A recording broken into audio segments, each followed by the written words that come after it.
یا پښتنو زما مذهب وړاو کو زما سیلف ریسپیکټ په دې معاشره کې ختم کو څوک چې مای نیوي دا هغه والا ده نو په دې وجه ما اف آی ای کې کیس کړاو زما دا کیس هیڅ ایکشن وانه غوښتو او هغه باندې دونه خفه شو نو بس هلته کې مسله بیا حل شو زه قرآن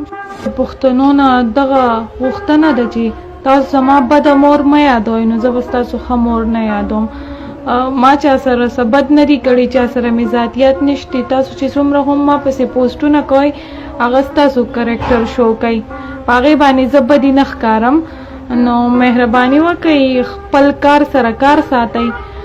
زما دا ټاپک بالکل فری دی ستاسو د ټولو به ډېره مننه زما په شعر باندې تنقید کولی شئ خو تاسو زما په ذات باندې نه چې تاسو زما مور یاده کوئ زما خور یاده کوئ